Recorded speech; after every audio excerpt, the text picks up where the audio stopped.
I can learn English. मैं अंग्रेजी सीख सकता हूँ. You may come in. आप अंदर आ सकते हैं. अभी क्या चीज़ है यार, यहाँ पर तो आ सकता हूँ, यहाँ पर सकते हैं, सकता दोनों में आ रहा है, लेकिन यहाँ पर कैन आ रहा है, यहाँ पर मैं आ रही. आखिर ये है क्या? यही तो हमारा आज का टॉपिक है, models.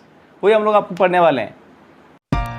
Welcome to the channel Easy English by Kapil. Don't forget to share and subscribe. Welcome to my channel easy English by Kapil. आज हमारा नया टॉपिक है मॉडल्स. अभी हमने पहले बात करी मॉडल्स क्या होते हैं, हमें कितनी तकलीफ देते हैं, पता नहीं कहाँ कौन सा मॉडल किस तरह कैसे लग रहा है. बहुत कन्फ्यूजन वाला टॉपिक है ये. लेकिन अगर आप ढंग से इसको पढ़ते हो दोस्तों, तो ये सीधा समुद्र की जैसे हिलोरे मारने वाला मॉडल का टॉपिक है. मज़ेदार टॉपिक है, हम इसको एंजॉय से पढ़ते हैं. आइए देखते हैं मॉडल क्या है. मॉडल का सबसे पहले शाब्दिक अर्थ तो होता है दोस्तों क्रिया भाव घोतक. क्रिया भाव घोतक. अब इसका नाम भी बड़ा अजीब है हिंदी में, क्रिया भाव घोतक. अब एक घोतक क्या होता है देखो, यानी कि यहाँ पर बात की जा रही है भाव की. मॉडल क्या है पहले हम इसके करते हैं बात. आखिर क्या है मॉडल? मैं हमेशा हर कॉन्सेप्ट को बताने से पहले आपको उसकी जड़ तक ले जाने की कोशिश करता हूँ, उसके बाद में इसके अपन रूल्स के बारे में बात करते हैं. तो मॉडल्स भी एक प्रकार की दोस्तों क्या है, हेल्पिंग वर्ब है. एक आपने हेल्पिंग वर्ब पढ़ी होगी, प्राइमरी हेल्पिंग वर्ब, जो हर सेंटेंस के स्ट्रक्चर में आती है, टेंस के स्ट्रक्चर में आती है. Is am are, was were, has have, etcetera etcetera. एक मॉडल होती है, एक आपकी हेल्पिंग वर्ब होती है मॉडल. तो मॉडल को अपन ऑक्सिलरी वर्ब भी कहते हैं दोस्तों. ऑक्सिलरी वर्ब भी है ये. हम अभी बात कर रहे हैं मॉडल क्या है, ऑक्सिलरी वर्ब है. हम इस मॉडल को दोस्तों स्पेशल हेल्पिंग वर्ब भी कहते हैं. स्पेशल क्यों कहते हैं दोस्तों, इसका भी रीज़न है, क्योंकि इस मॉडल्स में सारी स्पेशलिटी भरी हुई है. ये हमेशा किसी भी सेंटेंस में आने वाली मेन वर्ब, उस मेन वर्ब के अंदर अगर कोई उसका भाव निहित है, उस भाव को जो उजागर करता है, जो बताता है, वो हमारा मॉडल होता है. नहीं समझे? और एक बार देखिए, हम एक बात करते हैं. अभी हमने एक एग्जाम्पल लिखा था, आई कैन स्पीक इंग्लिश. ठीक है, इसमें क्या कह रहे हैं, मैं अंग्रेजी बोल सकता हूँ. अब इस सेंटेंस में मेन वर्ब कौन सी हुई दोस्तों, बोलना. स्पीक हुई ना. तो स्पीक जब मेन वर्ब है, इसमें बोलने के लिए कौन सा भाव प्रकट हो रहा है, मैं अंग्रेजी बोल सकता हूँ. इसका मतलब है यहाँ पर एक व्यक्ति की एबिलिटी शो हो रही है. क्या शो हो रही है? एबिलिटी. इसको हिंदी में क्या कहते हैं? योग्यता. हिंदी के नाम बड़े थोड़ा अजीब लगते हैं, योग्यता. ठीक है, अब ये एबिलिटी क्या है, ये अपना इस मॉडल का, ये एक मॉडल का एक मूड है. ये मूड किसका है? स्कैन मॉडल का है. तो हमें इस मॉडल को जानने से पहले सबसे पहले हमें ऐसे कम से कम 20-25 मूड्स पढ़ने पड़ेंगे. मूड का मतलब ही भाव होता है, यानी अपने अंदर के भाव. ये मॉडल क्या करता है, किसी भी सेंटेंस में आने वाली मेन वर्ब, जो मुख्य वर्ब होती है ना, उस मुख्य वर्ब के अंदर निहित भाव को प्रकट करता है, वो करता है मॉडल. बाकी हेल्पिंग वर्ब तो क्या करती है, वो प्राइमरी हेल्पिंग वर्ब होती है, जो सेंटेंस को पूरा करती है, जो मेन वर्ब को सपोर्ट करती है. लेकिन ये क्या करती है, किसी भी मेन वर्ब के अंदर निहित मन के भाव. यहाँ पर एक बात आ जाती है, मन के भाव, फीलिंग्स ऑफ हार्ट, मन की बात बताने का काम करता है मॉडल. ठीक है, अब आज हम देखते हैं कि ऐसे कौन कौन से मूड से कितनी सारी फीलिंग्स भरी हुई इस मॉडल वाले सब्जेक्ट में, टॉपिक में. पहले अपन सारे फीलिंग्स को यहाँ जाहिर कर लेते हैं. उन सारे फीलिंग्स या उन सारे मूड से बाहर कोई भी मेन वर्ब नहीं आएगी. ठीक है, पहले हम वो काम करते हैं. चलो, मैंने यहाँ पर कुछ मॉडल्स के मूड्स लिखे हैं दोस्तों, है ना. अब ये मूड क्या होते हैं, देखो वैसे तो मूड्स बहुत सारे होते हैं, 22, 23, 23, 24, 25 तक मूड्स होते हैं. अभी मैंने खाली एग्जाम्पल के तौर पे बता रहा हूँ कि ये मूड्स क्या होते हैं. जैसे मैंने पहला मूड लिखा कैपेसिटी, क्षमता, एबिलिटी, योग्यता, पॉसिबिलिटी, संभावना. पास्ट कैपेसिटी, भूतकाल की संभावना. पास्ट एबिलिटी, भूतकाल की योग्यता. पोलाइट रिक्वेस्ट, विनम्र प्रार्थना. इनफॉर्मल परमिशन, अनौपचारिक अनुमति या रिक्वेस्ट, अनौपचारिक निवेदन या अनुमति, पास्ट हैबिट भूतकाल की आदत। अब ये जो सारे मैंने लिखे हैं ना, ये एग्जाम्पल के बतौर में लिखे हैं। जैसे अपन एक एग्जाम्पल को लेकर के इसको और क्लियर कर देते हैं। एक बात मैं बताता हूँ, I would go to temple. अब इस सेंटेंस में मैंने वुड का यूज़ किया हुआ है ना। अब ये वुड का यूज़ किया हुआ है तो उसका मतलब क्या हुआ है सेंटेंस का? मैं पहले मंदिर जाया करता था। अब यहाँ मंदिर जाया करता था मैं आपको क्या समझ में आ रहा है कि मैं किसकी बात कर रहा हूँ? कि मेरी पहले मंदिर जाने की आदत थी, अब मैं मंदिर नहीं जाता, है ना।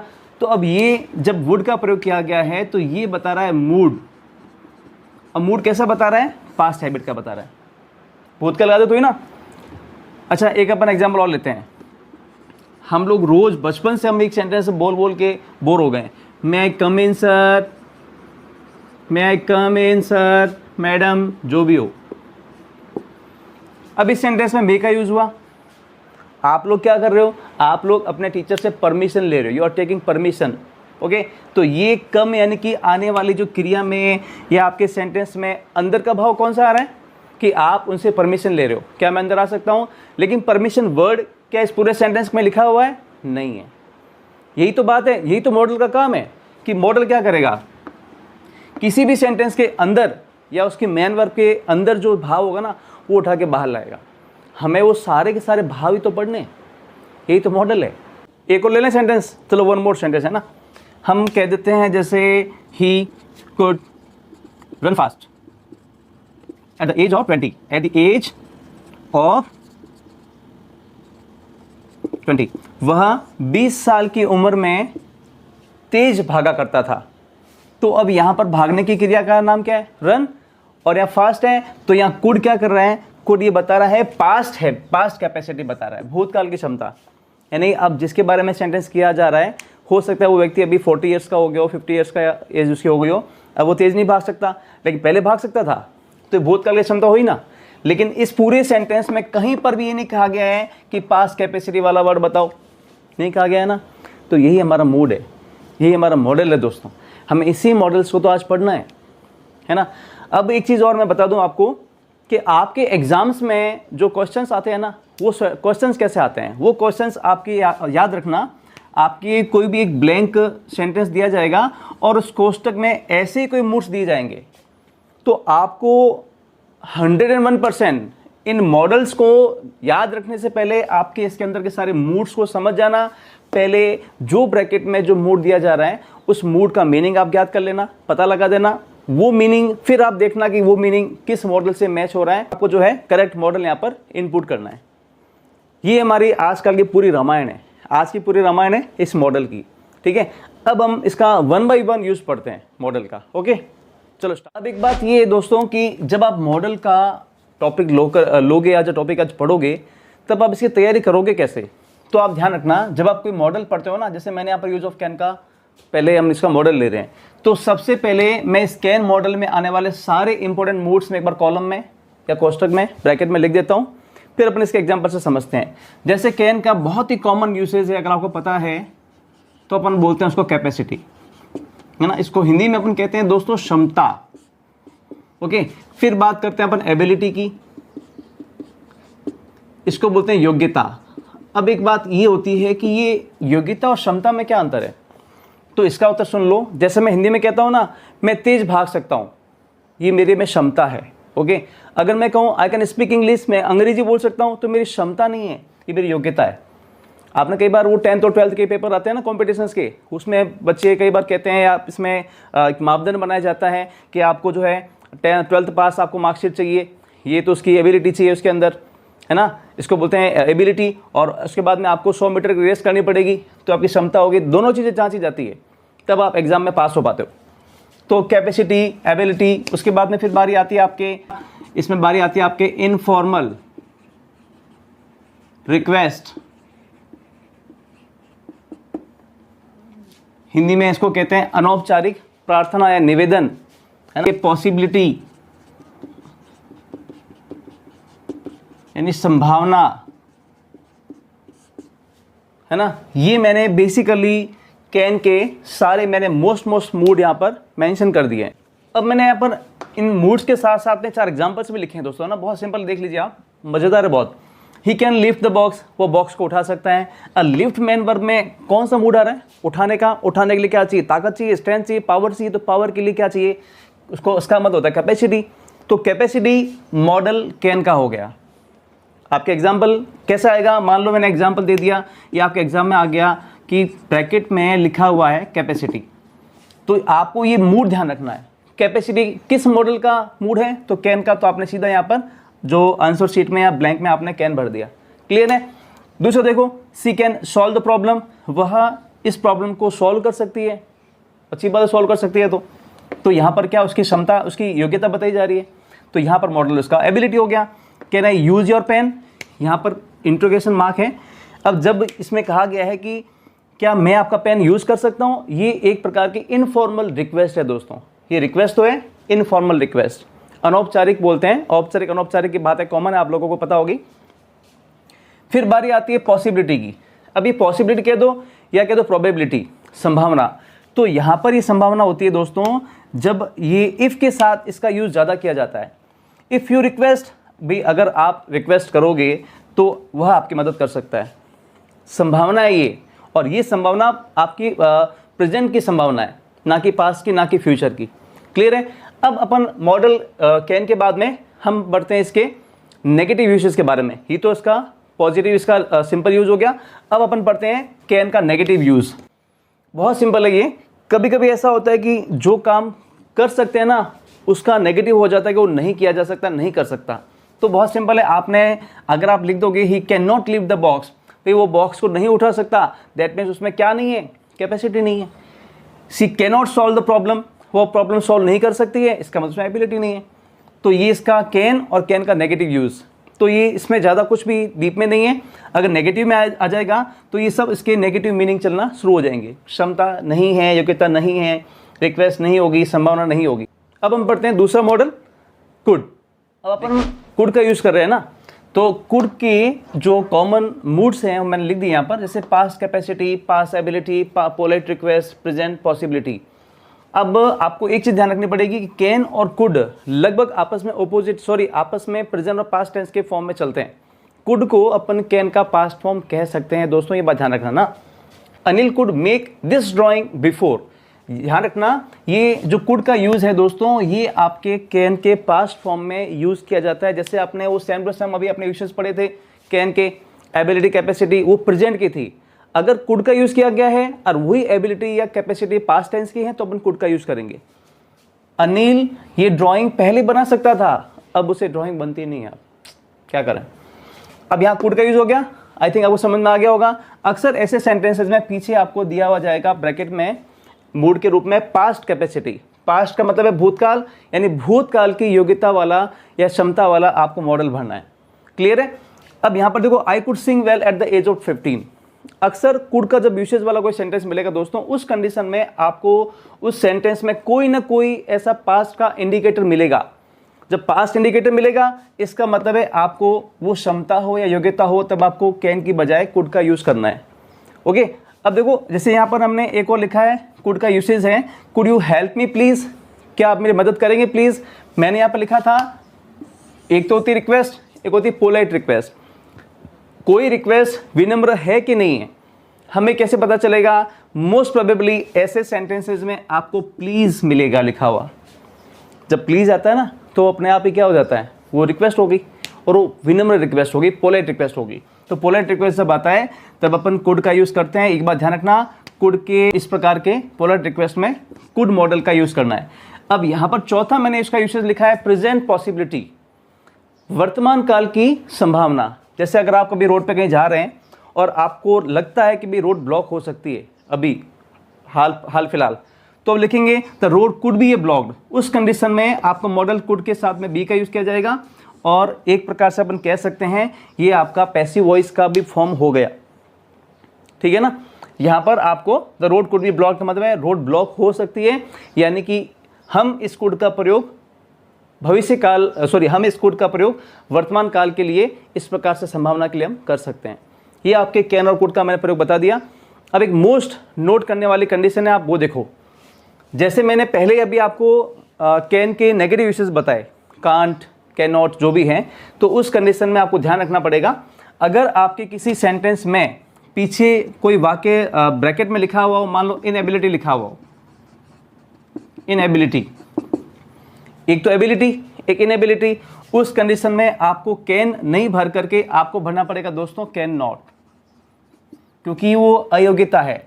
सेम एज अगर कैपेसिटी है और इन कैपेसिटी अगर लिखा हुआ है तो नॉट का यूज होगा, है ना। ये अंडरस्टूड है, कॉमन सेंस की बात है, लेकिन फिर भी अगर कई बार बच्चे इसको गौर नहीं करते हैं और गलत भर के आ जाते हैं और नंबर कटवा देते हैं, तो हम ऐसे नंबर बच्चों के नहीं कटे। इसके लिए पहले बता देते हैं कि इनका प्रयोग अगर इनके आगे लग गया, इसका मतलब है अब आपको उसका नेगेटिव यूसेज करना है, किसका, कैन का। अब वो कैन का भी है, सेम यहाँ पर आपके पास्ट में भी यानी कुड का भी यूज आपको ऐसा करना पड़ सकता है। अगर लिखा हुआ हो इनएबिलिटी, पास्ट इनएबिलिटी या पास्ट इनकैपेसिटी लिखा हुआ है, तब आप यहाँ पर भी कुड नॉट का यूज करोगे, है ना। तो ये कुड का दूसरा यूज हो गया। अब अपन बढ़ते हैं तीसरे मॉडल की तरफ। चलिए, हमारे आते हैं मॉडल मे की दोस्तों। हम मॉडल मे की कुछ मूड्स यहाँ पर लिख देते हैं इंपॉर्टेंट, जैसे हम अभी तक करते आए हैं।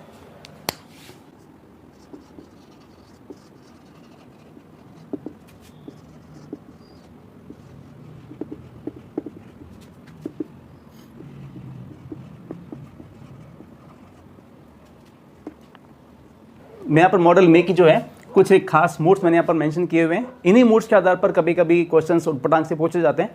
जैसे फॉर्मल परमिशन क्या होता है, कभी आपने देखा होगा जो हमसे बड़ा होता है ना, जो हमसे बड़ा है या जो अननोन पर्सन है, हम उसके साथ फॉर्मल तरीके से पेश आते हैं, ठीक है। तो ये फॉर्मल परमिशन भी एक प्रकार का ऐसा मूड है मे का। जैसे अपन इसका एग्जाम्पल से भी समझ लेते हैं। एग्जाम्पल इसका आप देख लीजिए।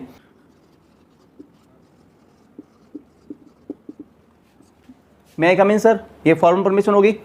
परमिशन चाहे लेना हो, परमिशन चाहे देना हो, दोनों कंडीशन में अगर फॉर्मल तरीके से बात की जा रही है तब आप मे का प्रयोग यहाँ पर करोगे। यहाँ परमिशन पूछी जा रही है दोस्तों, परमिशन और लेने के लिए भी, अब देने के लिए भी ऐसे कर सकते हैं, यस यू मे कम इन। यहाँ पर है परमिशन दी जा रही है, ओके। चाहे परमिशन लेना हो या परमिशन देना हो, दोनों ही फॉर्मल कंडीशन में, फॉर्मल परमिशंस में अपन मॉडल मे का अपन प्रयोग करेंगे। फिर बारी आती है लॉजिकल पॉसिबिलिटी की। तो लॉजिकल पॉसिबिलिटी का एग्जांपल इसका ऐसा होगा,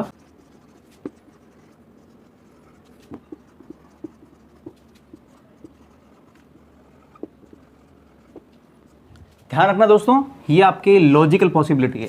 अब लॉजिकल पॉसिबिलिटी का मतलब ये हुआ कि जो है तार्किक अर्थ, तार्किक संभावना वाले सेंटेंस कभी कभी यहाँ पर दिए जाते हैं। अब तार्किक संभावना यहाँ पर कैसे हुई, यहाँ पर एक एग्जाम्पल दिया हुआ है, there are some clouds in the sky, है ना। अभी क्लाउड्स है यानी आसमान में कुछ बादल हैं, ये तर्क हो गया। तो इट मे रेन टुडे, यानी कि आज बारिश हो सकती है।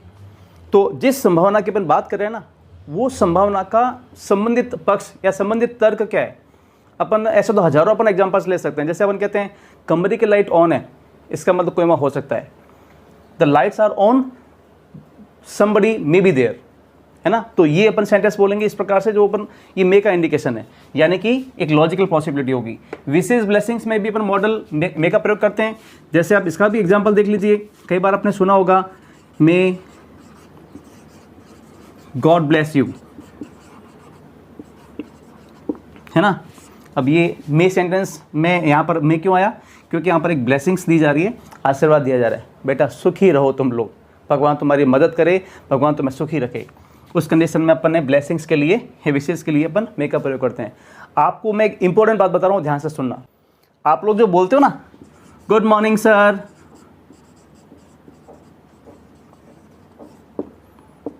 आपने बोला ना, ये एक्चुअल में ये सेंटेंस यहाँ खत्म नहीं होता है। इसका मतलब ये हुआ मे यू हैव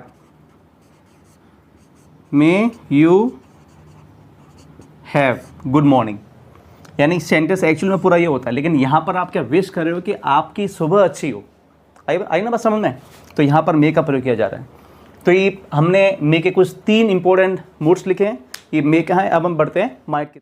माइट का यूसेज जो है वो मे के पास्ट फॉर्म के रूप में ज़्यादा किया जाता है। अपने एग्जाम्पल्स में इस प्रकार के सेंटेंस ज़्यादा आते हैं। अब हम यहाँ पर क्या कर रहे हैं, माइट के कुछ मैं आपको मोस्ट लिखवा देता हूँ आपके, या आप नोट कर दीजिए जो मोस्ट इसके मूड्स हैं। पहला जैसे माइट का यहाँ पर हो गया,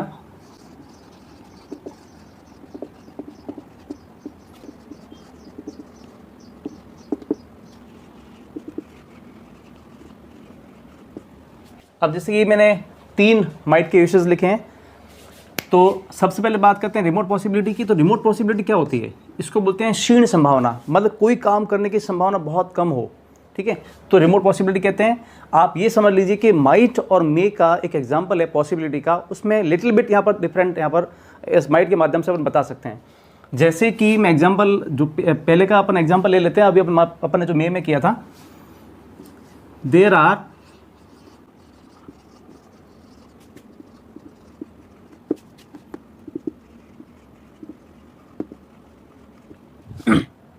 एग्जाम्पल लिखा हुआ है, यहाँ पर मैंने माइट का यूसेज यहाँ पर किया है। अब आपको ये समझना है कि पहले के एग्जाम्पल में नो नहीं था, जो अपने मे वाला एग्जाम्पल किया ना उसमें नो नहीं था, उसमें लिखा हुआ था यहाँ पर कुछ आसमान में कुछ बादल हो सकते हैं तो बारिश हो सकती है। अब यहाँ पर रिमोट पॉसिबिलिटी है, एकदम क्षीण संभावना है, कोई काम नहीं होने की संभावना है, लेकिन ये संभावना बिल्कुल भी नहीं है तो भी आप उस काम को होने की बात कह रहे हो। तो ऐसा कब होता है? जब आपके सामने कोई नेगेटिव लॉजिक दिया गया हो, जैसे कि आसमान में बादल नहीं है तो भी बारिश हो सकती है, या आप ऐसा कह रहे हैं बारिश हो सकती है, तो क्या चमत्कार होगा? क्या चमत्कार नहीं होगा। उस कंडीशन में है कि क्षीण संभावना है, क्योंकि यहाँ पर माइट का यूज़ किया गया है, ठीक है। ये जो लॉजिक ऐसे सेंटेंसेज में 100% आपको एग्जाम्पल्स के अंदर एक लॉजिक दिया जाएगा, वो लॉजिक और जो पॉसिबिलिटी है, जो संभावना है, उन दोनों में डिफरेंस होगा, वो आपस में मैच नहीं खाएंगे, तो भी काम होने की बात की जाएगी, तब माइट का यूज़ यहाँ पर किया जाएगा। दूसरा एग्जाम्पल यहाँ पर दिया गया है हेजिटेशन। ये एक प्रकार की एक ऐसी रिक्वेस्ट है दोस्तों, एक ऐसी रिक्वेस्ट आपको पता है कि वो रिक्वेस्ट पूरी नहीं हो सकती है, फिर भी रिक्वेस्ट कर रहे हैं। एग्जाम्पल, जैसे आप पापा के पास चले गए, पापा मुझे मूवी देखने जाना है, तो मूवी आपको पता है कि पापा मना करेंगे, तो भी आप रिक्वेस्ट कर रहे हो ना, उस कंडीशन में अपन माइट का प्रयोग करेंगे। Might I use your car पापा। अब आप छोटे हो, 15 साल के हो, जिद करो पापा मुझे गाड़ी चलानी, मुझे एक चक्कर कार का चाहिए। अब आपको पता है कि आपके पापा जो है इस चीज़ के लिए मना करने वाले हैं, है ना, तो मना कर रहे हैं, फिर भी रिक्वेस्ट कर रहे हो ना। जिस काम की या जिस रिक्वेस्ट के हमें पता है कि इसका उत्तर ना आने वाला है, तो भी रिक्वेस्ट करते हो, तो अपन उसको बोलते हैं हेजिटेशन। हकलाहट, झुंझलाहट अपन इसको कहते हैं, आपको बोलने में भी हकलाहट आएगी, है ना, ठीक है। अब अपन आगे बात करते हैं पास्ट फॉर्म ऑफ मे। अब इसका एग्जाम्पल इस प्रकार से है कि जो मे का अगर आपने यूज़ याद किया हो, यूसेज, तो वो सेम एज आपके माइट के यूज़ में अपन करते हैं। जैसे आपने अपना एग्जाम्पल लिख सकते हैं, ये भी एक सामान्य पॉसिबिलिटी के लिए हो गया।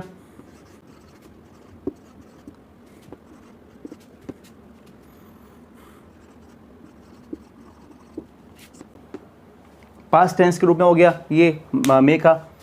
आप मेरा सेल फोन यूज़ कर सकते थे, मतलब जो मे की कंडीशन है ना, वो सेम टू सेम आपके पास्ट की कंडीशन हो जाएगी, क्योंकि यहाँ पर जो अपन मे के गुण अपन गा रहे हैं, जो मे के अपन मूड्स पढ़ रहे हैं, वो पास्ट फॉर्म में, मतलब आप ऐसा कर सकते थे, चाहे परमिशन की बात हो, चाहे पॉसिबिलिटी की बात हो।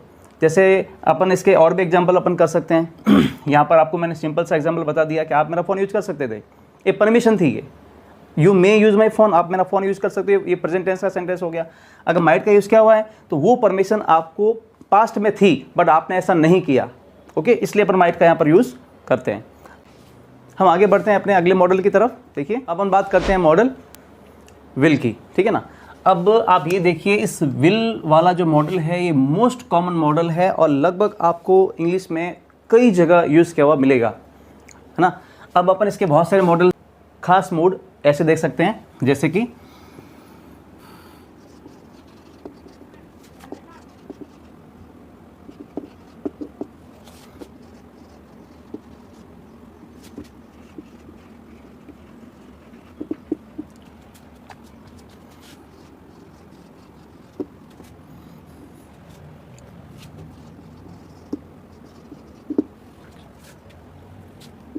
अब वैसे तो यहाँ पर आपको विल के बहुत सारे मूड्स यहाँ पर दिखाई दे रहे हैं, तो हम इन सारे मूड्स के अपन एक एक एग्जाम्पल्स लेंगे अभी। सबसे पहला कॉमन है, आपको पहले मैं एक चीज़ बता दूं कि प्रॉमिस, इंटेंशन, वार्निंग, डिटर्मिनेशन, ये जो चार आपको जो दिख रहे हैं ना मूड्स, ये मूड्स तब अपने सेंटेंस में तब आते हैं दोस्तों, जब आपके सेंटेंस में आने वाला कोई भी सब्जेक्ट है ना, अगर वो सब्जेक्ट दोस्तों आपके फर्स्ट पर्सन हो, फर्स्ट और या सेकंड पर्सन, यानी आई वी यू सब्जेक्ट हो और उस सेंटेंस में आने वाली मेन वर्ब के अंदर अगर ये सारे मूड्स आते हैं तब आप यूज़ विल का यहाँ पर करोगे, ठीक है ना। अब आप एक बार ध्यान रखिएगा, मैं इसके एग्जांपल्स बता रहा हूँ, आप इसको देख लो कैसे हुआ। अब यहाँ पर देखो एग्जांपल अपन इसका ले लेते हैं। प्रॉमिस, आई विल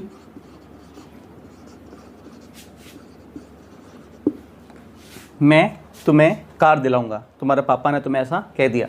तो ये पापा का क्या हो गया, प्रॉमिस हो गया, क्योंकि मैं आपको कार दिलाऊंगा एक गिफ्ट के तौर पर। ये प्रॉमिस का यहाँ पर सेंस आ रहा है। इंटेंशन कह दीजिए तो अपन कहेंगे we will join the party, हम पार्टी ज्वाइन करेंगे। यहाँ पर हो गया आपका इंटेंशन, यानी इरादा बताया जा रहा है।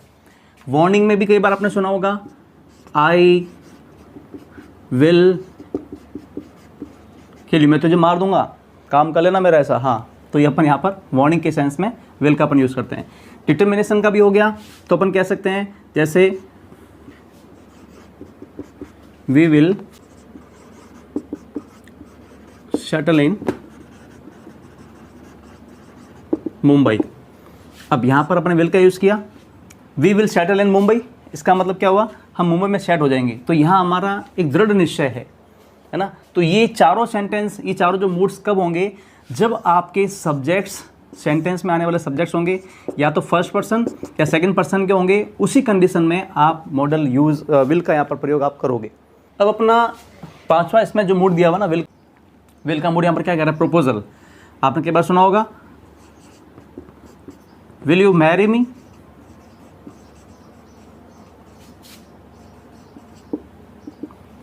क्या तुम मुझसे शादी करोगी, प्रपोजल हुआ ना। प्रपोजल यहाँ पर दे रहे हैं, प्रपोजल यानी प्रस्ताव दे रहे हैं। प्रस्ताव देने के समय में अपन विल का अपन यूज़ यहाँ पर करते हैं।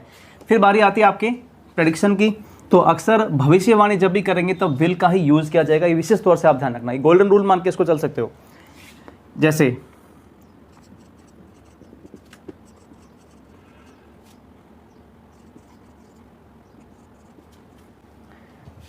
जैसे बोल दिया you will become a doctor, आप बड़े होकर के डॉक्टर बनोगे या आप डॉक्टर बनोगी, सामान्य भविष्यवाणी। तो जब भविष्यवाणी की बात की जाती है तब प्रेडिक्शन अपन विल का यूज़ करते हैं। इसके अलावा भी कभी कभी विल के मैं आपको एक दो एक्स्ट्रा यूसेज बता देता हूँ। उस यूसेज में आपने कभी सुना होगा कि भाई पोलाइट कमांड कह दो, इंस्ट्रक्शन कह दो। कभी कभी आपको कहा जाता है कल आपको सुबह 7 बजे आप स्कूल पहुँचोगे, आप कल सुबह आप ये काम कर लोगे, है ना। अपन बोलते हैं जैसे अभी एक कमांड चल रही है, इंस्ट्रक्शन चल रहे हैं। इंस्ट्रक्शंस भी कैसे हैं, विनम्रता वाले हैं, पोलाइटनेस वाले हैं। उस कंडीशन में विल का यूज़ किया जाता है। एग्जाम्पल्स मैं चाहूँ तो लिख दूँ, या मैं बोल देता हूँ you will reach office at sharp 9 o'clock, आप कल सुबह 9 बजे ऑफिस पहुँचोगे। ये सेंटेंस कैसा हुआ, विल का इंस्ट्रक्शन बताने वाला, विनम्रता वाला, एक आदेश वाला सेंटेंस हुआ, ठीक है। कभी कभी ऐसा भी होता है कि आपने देखा होगा शॉप्स के बाहर लिखा होता है the stores will open till 9 PM, ये दुकानें हैं या बाज़ार है 9 बजे तक खुली रहेगी। तो ये इंस्ट्रक्शन वाले कह दो या नियोजन कह दो, व्यवस्थाएं कह दो, उस कंडीशन में हम विल का अपन यूसेज करते हैं। एग्जाम्पल्स मैं लिख नहीं रहा हूँ, लेकिन ये कम काम आने वाले ऐसे कुछ मूड्स वाले सेंटेंस हैं, इसलिए इसको लिखना ज़रूरी नहीं है। ओके, अब अपन बढ़ते हैं नए मॉडल की तरफ, वो है वुड हमारा। अब आपके सामने वुड के मैंने कुछ मूड्स लिखे हैं ना। तो ये मूड्स कैसे हैं, past habit, polite request, preference के साथ में, प्रोबेबिलिटी के साथ में। अब इसके एग्जाम्पल के साथ में, एग्जाम्पल में जाने से पहले मैं इसके मतलब बता देता हूँ। पास्ट हैबिट का मतलब क्या हुआ, अपनी कोई भी ऐसी आदत जो पहले थी अब नहीं है, समझ गए ना। वो भूतकाल की आदत बोलते हैं ना, इसलिए बोलते हैं पास्ट हैबिट। तब वुड का यूज़ करते हैं। पोलाइट रिक्वेस्ट, देखो मैंने आपको कुड के बारे में बताया था, कुड भी पोलाइट रिक्वेस्ट में आता है दोस्तों। तो could say come polite would है। अब हमें कैसे पता चलेगा सेंटेंस में कि ये सेंटेंस ज़्यादा पोलाइटनेस वाला है, ये कम पोलाइटनेस वाला सेंटेंस है। इसके लिए आपको ध्यान रखना पड़ेगा, अगर किसी सेंटेंस में अपने आप में भी लास्ट में आगे बीच कहीं पर प्लीज़ का मेंशन किया गया है, तो वो सेंटेंस आपका जो है पोलाइट रिक्वेस्ट का सेंटेंस है, ठीक है। और जब प्लीज़ लिखा हुआ है, अगर आपके ऑप्शंस में कुड नहीं है तब आप सीधा वुड को चूज़ करोगे। अगर कुड और वुड दोनों किसी ऑप्शंस में दिए गए हैं तब आप पहली प्रायोरिटी कुड को दोगे। ये आपका पोलाइट रिक्वेस्ट के संदर्भ में एक मैं आपको इंपॉर्टेंट नोट बता रहा हूँ। तीसरा, प्रीफरेंस के साथ में, कभी कभी हम कोई चीज़ का चुनाव करते हैं, है ना, प्रीफरेंस देते हैं कि भाई यार मुझे यार इससे तो अच्छा मैं वहाँ चला जाऊँ, इससे अच्छा मैं ये कर लूँ। प्रोबेबिलिटी, संभावना बी के साथ अपन यूज करते हैं। अपन एग्जांपल से देख लेते हैं सभी को इनको।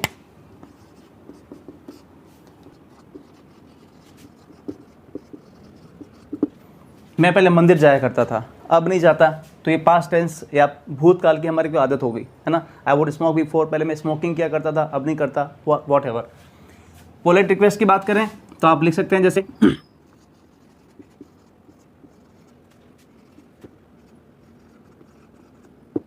क्या आप मुझे अपनी कॉपी उधार देंगे, है ना, लेंड मी। तो यह प्लीज़, यहाँ पर एक प्लीज़ का भी मैंने लिखा नहीं है, लिख देता हूँ। क्या आप मुझे अपनी कॉपी उधार दोगे, प्लीज़। प्लीज़ आ गया, या वुड का अपन यूज़ कर रहे हैं, ये आपके वुड का हो गया पोलाइट रिक्वेस्ट वाला सेंटेंस। प्रीफरेंस के साथ में कैसे होगा, देखो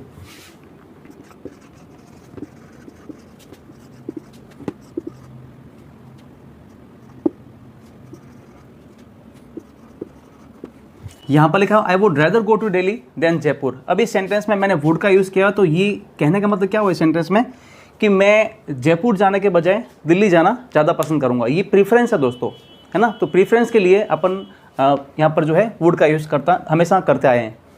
फिर बारी आती है आपके लास्ट प्रोबेबिलिटी की। प्रोबेबिलिटी का सेंटेंस देख लीजिए, यहाँ पर बी के साथ किया जाएगा इसका यूसेज।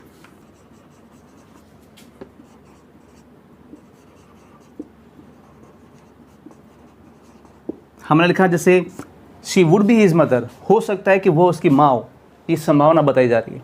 तो यहाँ पर मैंने वुड के 1 2 3 4 खास जो मूड से मैंने लिख दिए। इन्हीं मूड्स के ही आसपास के सेंटेंस आपको एग्जाम में पूछे जाते हैं।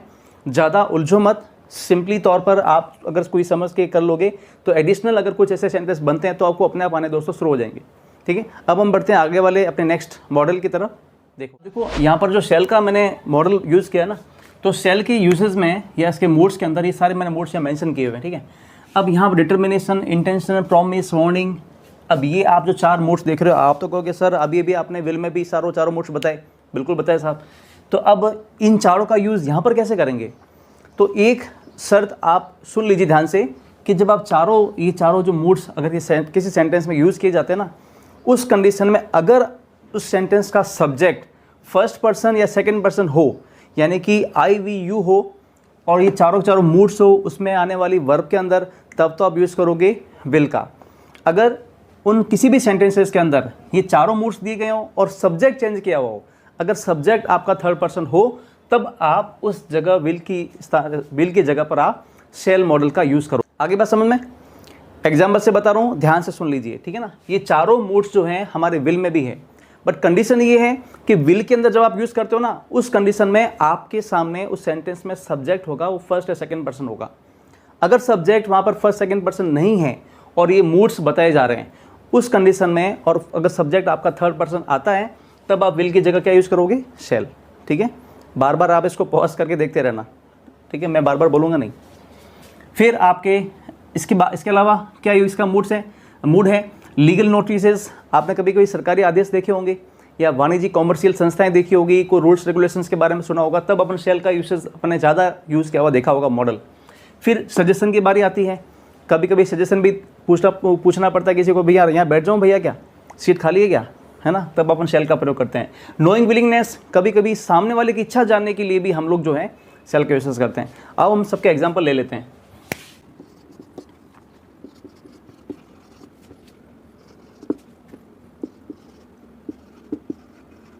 अब यहाँ पर मैंने एग्जाम्पल लिखा, he shall not sell his house, वह अपना घर नहीं बेचेगा। तो उसके घर नहीं बेचने का मतलब उसका इरादा लग रहा है। देखो यहाँ पर पर्सन कौन सा है, थर्ड पर्सन है, शेल का यूसेज किया, इंटेंशन वाला भाव आ रहा है। ठीक है, एक एग्जाम्पल इनमें से कोई भी एक अपन और ले लेते हैं। दे शैल गिव अस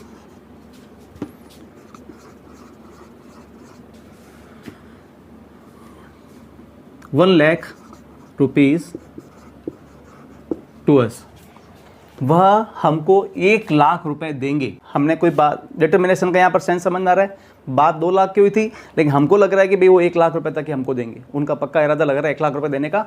इसका मतलब ये है कोई बार्गेनिंग का मैटर हो सकता है। तो यहाँ पर अपन ने दे के साथ में शेल का प्रयोग किया। अब अपन सीधा अपने बाकी वाले, ये तो कॉमन हो गए, अब अपन दूसरे एग्जाम्पल की तरफ बढ़ जाते हैं। Legal notices, the company shall पे कस्टमर्स लॉस। अब एक अदालत ने आदेश जारी कर दिया कंपनी के खिलाफ और बोला कंपनी पे करेगी कस्टमर के नुकसान की भरपाई, कस्टमर के नुकसान को कंपनी पे करेगी। तो यहाँ शैल का प्रयोग हुआ। ये एक कोर्ट का आदेश हो गया, ये अदालती प्रकार का अदालती एक फरमान जारी हो गया है, तब अपन यहाँ पर शैल का यूसेज किया। ठीक है, अब अपन बात करते हैं अपन सजेशन की बात करते हैं। हम कभी किसी को रिक्वेस्ट करते बोलते हैं शैल आई सिट हियर, मतलब एक बहुत ही हल्की किस्म की एक रिक्वेस्ट है, क्या मैं बैठ जाऊं क्या सर? आप सामने वालों को पूछना चाह रहे हो कि मैं यहाँ बैठूं, आपका सुझाव है वहाँ बैठने, एक सजेशन टाइप का है, ये रिक्वेस्ट भी है सजेशन दोनों टाइप का ही सेंटेंस हो गया। फिर अपन बात करते हैं नोइंग विलिंगनेस। अपन कभी कभी पूछते हैं यार आज मैं क्या पहनूँ, पार्टी में जाना, क्या पहनूँ क्या मैं, व्हाट शैल आई वियर। अब इस कंडीशन में क्या मतलब हुआ, मतलब आप सामने वाले की इच्छा जानना चाहते हो कि मैं कौन से कलर का शर्ट पहनूं, येलो पहनूं, ब्राउन पहनूं, ब्लैक पहनूं, कौन सा कलर का पहनूं, तब आपने यहाँ पर शैल का यहाँ पर यूज़ किया है। ठीक है, ये हमने शैल के कुछ खास मूड्स यहाँ लिखे हैं। आपको अगर ये 4 5 मूड्स याद कर लोगे ना, सारे मॉडल्स क्लियर हो जाएंगे। अब आगे बढ़ते हैं, यूज़ ऑफ शुड के मूड्स में एडवाइस, मोरल ड्यूटी, पर्पस, लेस्ट के साथ में यूज़ किया जाता है, एक्सप्रेस डिज़ायर, ये सभी जो है अपन शुड के मूड के रूप में पढ़ते हैं। देखो एडवाइस यानी कि सलाह देना, सलाह के लिए शुड का प्रयोग किया जाता है, बहुत कॉमन है। अपन कह सकते हैं एग्जाम्पल इसका बना के,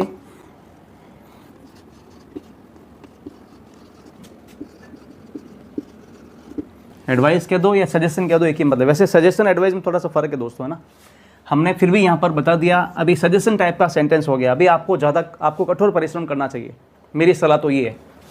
मोरल ड्यूटी क्या होता है, मतलब ऐसे नैतिक कार्य, ऐसे नैतिक कर्तव्य अगर आप वो काम नहीं करोगे ना तो कोई आपको दंड देने वाला कोई नहीं, लेकिन हमें करना चाहिए। हम जैसे बोल सकते हैं you should obey your elders, आपको अपने बड़ों का कहना मानना चाहिए। We should help the poors, है ना। तो ये सेंटेंस क्या है, मोरल ड्यूटी। देखो मोरल यानी नैतिक कर्तव्य है, ऐसे काम जो करना। एक आता है एक आपका होता है मोरल ड्यूटी, एक ऑब्लिगेशन होता है। ऑब्लिगेशन अपना आगे पढ़ेंगे तो कंफ्यूज मत होना। जहाँ पर जो काम करने की नैतिकता हो, जो काम करना चाहिए, उस कंडीशन में आप शुड का प्रयोग करोगे। पर्पस, ये थोड़ा सा हल्का सा डिफरेंट है। पर्पस यानी कि आपसे कहा जाता है, सेम इस प्रकार के वाक्य मिलेंगे,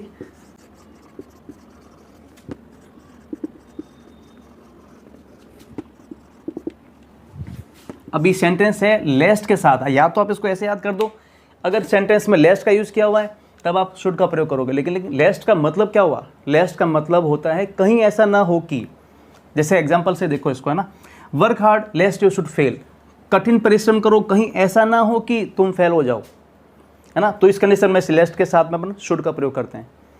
या तो याद कर लो क्रॉस वाइज, जैसे आपने लेस्ट लिखा हुआ है तो वाक्य में शुड का प्रयोग किया जाएगा। अगर लेस्ट का याद नहीं हो रहा है तो समझ लो कि लेस्ट का मतलब भी क्या होता है, कहीं ऐसा ना हो कि, है ना। अब अपन बढ़ते हैं आगे, एक्सप्रेस डिज़ायर। कभी कभी एक्सप्रेस मतलब हमें अपनी इच्छा जताने के लिए भी कभी शुड का प्रयोग करना पड़ता है। जैसे आई वॉन्ट,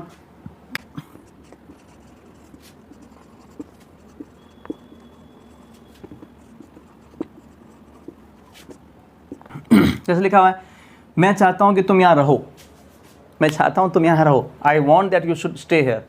तो ये एक्सप्रेस अपनी इच्छा जताने के लिए अपन यहाँ पर शुड का प्रयोग कर रहे हैं। बहुत इजी है, बड़ा फोनेटिक टॉपिक है ये, अगर आप ढंग से इसको पढ़ते हो तो।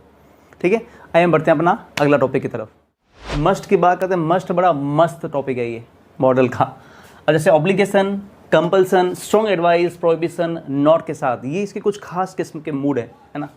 ऑब्लिगेशन मतलब क्या हो, बाध्यता, मजबूरी, इसको अपन कह सकते हैं। देखो मैं हिंदी वर्ड्स नहीं लिख रहा हूँ लेकिन मैं बोल रहा हूँ, आप इसको नोट करें और जब भी आप इसको वीडियो को ऑन करें तब मेरी जो लैंग्वेज है, लैंग्वेज को मैच करके इसको आप सीख सकते हैं ना। बाध्यता कैसे हुई, मैं सारा एक बार बोल देता हूँ। कंपल्सन यानी मजबूरी, स्ट्रॉन्ग एडवाइस, कोई काम करने के लिए मजबूत सलाह अपन कह सकते हैं, विथ लॉजिक यहाँ पर आएगा। प्रोहिबिशन, नॉट के साथ, कभी कभार कोई काम करने के लिए मना किया जाता है, तो जब मना किया जाएगा तो नॉट के साथ प्रोहिबिशन यानी कि मस्ट का अपन यूज़ करेंगे और वो काम मना हो जाएगा। एग्जाम्पल से इसको देख लेते हैं।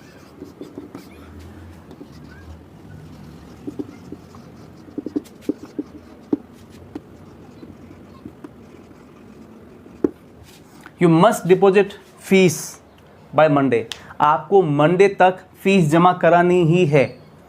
कोई ऐसा काम जिसको आप टाल नहीं सकते। देखो शुड में तो क्या है, एक आपके मॉरल ड्यूटी आ रही थी, अगर कोई काम नहीं करोगे तो कोई फर्क नहीं पड़ने वाला है, बट जब मस्ट का यूज़ किया जा रहा है दैट मीन्स वो काम तो होना ही होना है, आपको उस काम को करने का पूरा पूरा प्रेशर है, वो काम आपको करना ही है, तब अपन मस्ट का यूज़ करते हैं।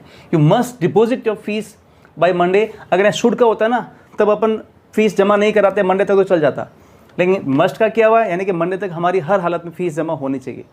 आई ना बस समझ में। कंपल्सन का भी वो क्यों सीन हो गया, यानी मस्ट का यूज़ किया गया है, तो मस्ट अपने आप में स्ट्रॉन्ग वर्ड है, स्ट्रॉन्ग मॉडल है, तो उसका जो वर्ब या जो काम दिया जा रहा है वो काम वहाँ पर अपन टाल नहीं सकते हैं।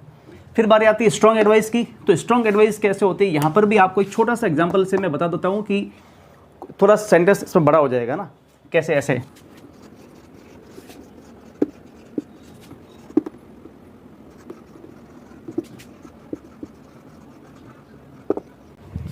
यू आर सीरियसली इल, आप गंभीर बीमार हैं, you must go to the doctor. अब ये सिर्फ एक सिंपल सी कोई सलाह नहीं दे रहे कि भाई डॉक्टर के पास चले जाना, नहीं, डॉक्टर के पास जाओ। क्यों, आप बहुत गंभीर बीमार हो इसलिए।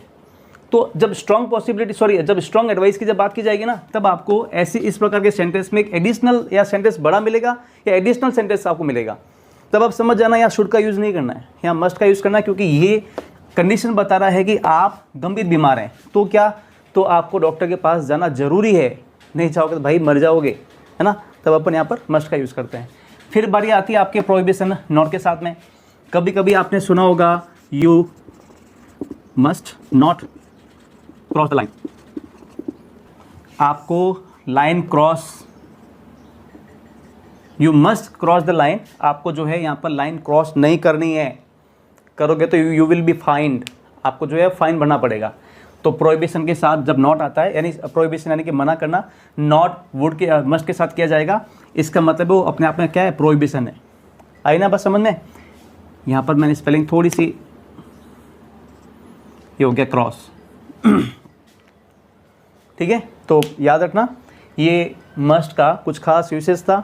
वैसे मैं बता दूं, मैं आपको एक चीज़ और बता दूं कि नॉट का प्रयोग कभी कभी कैन नॉट के साथ में भी आता है। तो जब कैन नॉट आता है ना, तो वो भी प्रोहिबिशन होता है, बट वो प्रोहिबिशन इस मस्ट की तुलना में थोड़ा कम स्ट्रॉन्ग होता है, ठीक है। जैसा आपको कहा जाता है you can not park your vehicle here, आप अपनी गाड़ी को यहाँ खड़ी नहीं कर सकते हैं। अगर आपने कैन नॉट यूज़ किया गया है, खड़ी कर दोगे तो कोई फ़र्क नहीं पड़ने वाला है, लेकिन मस्ट नॉट का यूज़ किया गया है तो फ़र्क पड़ेगा। हो सकता है आपको 500 रुपये, 1000 रुपये, 2000 रुपये जो भी फाइन या जुर्माना भरना पड़े। तो ये कैन नॉट और मस्ट नॉट के अंतर दोनों में ये थोड़ा सा डिफरेंस है, इस बात का आप थोड़ा सा ध्यान रखना। अब बढ़ते हैं अपन आगे, अपने लास्ट को सेमी मॉडल से देख लेते हैं उसको भी। अब साहब ये अपने लास्ट को सेमी मॉडल से देख लो उसको ना। अब जैसे सेमी मॉडल्स क्या होता है, ये मॉडल होते भी हैं नहीं भी होते हैं, इसलिए सेमी मॉडल्स कहते हैं। मतलब आधे मॉडल हैं आधे वर्ड हैं, क्योंकि कुछ जगह पर कुछ जो हमारे जो अंग्रेजी के बड़े महान ज्ञाता रहे हैं लोग, तो उन लोगों ने इन वर्ड्स को मॉडल माना है, कुछ लोगों ने कुछ नहीं माना है। तो मैंने कुछ ऐसे जो बचे हुए मॉडल्स थे, as a we call them semi models, मैंने इसका अपने यूज़ कर लिया है। देख लो क्या है इसमें। नीड नॉट, यानी कभी कभार कुछ ऐसे वर्ड्स ऐसे काम पड़ते हैं कि हमें उस काम को करने की जरूरी या आवश्यकता नहीं, अनिवार्यता नहीं, तब अपन नीड नॉट का प्रयोग करते हैं। नीड नॉट को शॉर्ट में नीडंट कहते हैं अपन। जैसे you need not stay here, you need not do something, अब कुछ करने की यहाँ ज़रूरत नहीं है, तो ये नीड नॉट हो गया।